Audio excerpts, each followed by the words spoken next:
Hello everyone, it's Melanie here with Vintage Hill Studio. I'm so glad you dropped by today. I have another simple card. Who needs difficult when we're in the throes of the holiday season? We need simple and we need quick. Look at these scraps. Do you have scraps like this? Let's make some cute little Christmas trees. Let's use these up.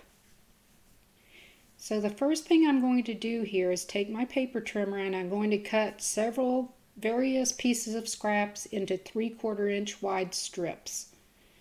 Doesn't matter what these scraps look like. Look at the colors that you like. Try to coordinate a few colors together and give yourself several options of 3/4 inch wide strips. Doesn't matter on the length, just cut those all down to the same width. All right, I've got 5 little strips ready to go here. And then use any die that you have. The simpler the die, the better. So in this case, I'm using a Spellbinder's Fancy Tree die, just using the outline. If you don't have a die, use a cookie cutter. Use anything that you can trace a shape of a tree around. I'm going to trace this so that I can tell where I need to add my paper strips. So I'm quickly just going around the outline here. I don't care if it's nice and neat. That doesn't matter. It's just going to be a guideline for those strips. Okay, so the next thing I'm bringing over is some double-sided adhesive. Now, if you don't have double-sided adhesive, that's okay. Just use glue. You could use a glue stick. You could use liquid glue. Whatever you have on hand, just make sure that it will create a permanent adhesion. So I'm going to take this little double-sided adhesive and I want to leave the base of my tree out.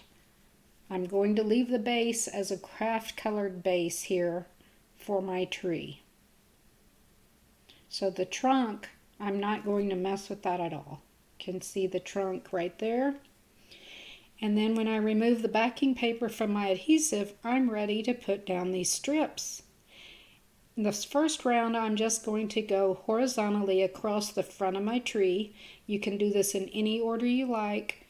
I started with one of the smaller strips there at the top because it is the smallest portion of my tree shape.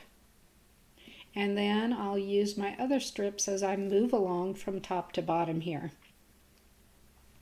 Later on, you will see where I did the same exact method and I took 3/4 inch strips again and I went on a diagonal. And then for a third tree, I just used some of these leftover scraps and cut out little bitty squares.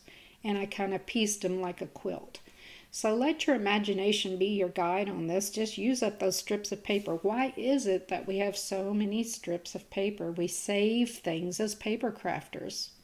We don't want to get rid of these strips. Well, this is a good way to use those strips up. Use up all those scraps, I mean. So here I am finishing with my last strip because there was a little piece of that tree that I had drawn with the outline. Now when I come back with my die, I should have put the trunk down at the bottom. I'm just going to trim off this excess really quickly. I should have put the trunk of that die shape at the very bottom of my paper, which is where I drew my tree on, but I scooted it up a little bit, and that's okay too.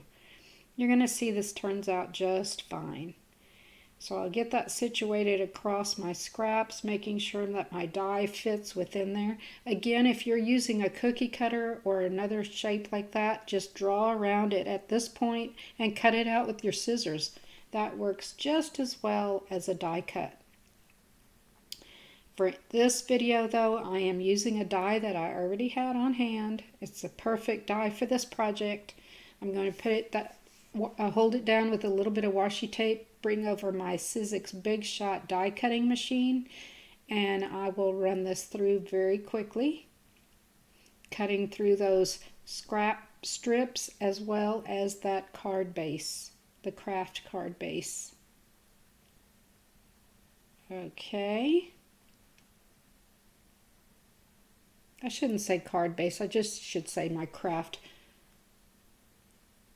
paper there. Now it's kind of stuck because of that double-sided adhesive that I had a little too long. Remove my washi tape and pop this right out, and it creates the most adorable little scrap tree. I think these are really cute. And again, your imagination will guide you on this project. So I need to quickly remove this little piece from my base. It just got hung up on a little bit of adhesive there that I had at the bottom. But look how adorable this tree is. So there is a close-up shot of that, and then I wanted to show you the diagonal tree as well as the square piece tree.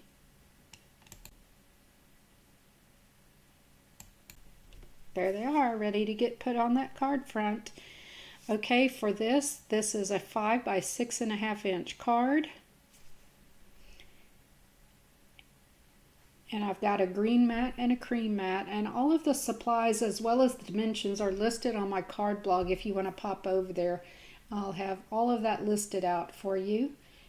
And I have a link there at the end of each one of my videos if you want to copy that down and come visit me on my card blog. So I'm just going to add a quick sentiment to the front of my card here.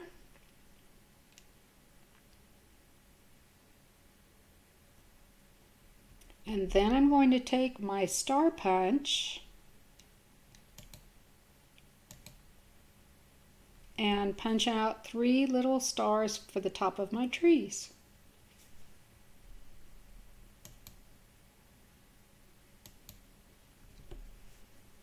All right, I'll get those put on the top of each one of my trees and we'll be ready to assemble this card.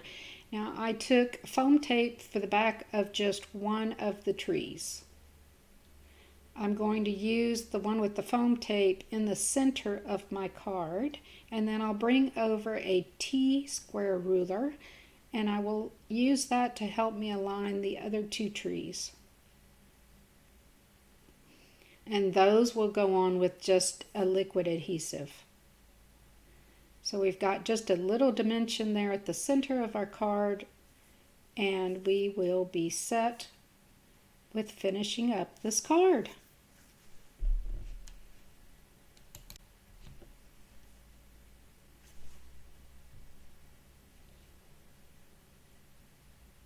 Didn't this come together so quickly? And I love the idea that, by using different patterns and ways to put these together, you can come up with all kinds of different looking cards using the same scraps of paper. The same colors, the same patterns, just mix it up with how you put them on the front of your trees. And that finishes our card for the week. I hope you enjoyed this video. If you did, feel free to leave me some comments. If you are a following subscriber, I am so happy you dropped back by today. If you're new to the channel, please feel free to become a new subscriber. I post weekly videos and I'd love to see you back again next week. Happy crafting, everyone!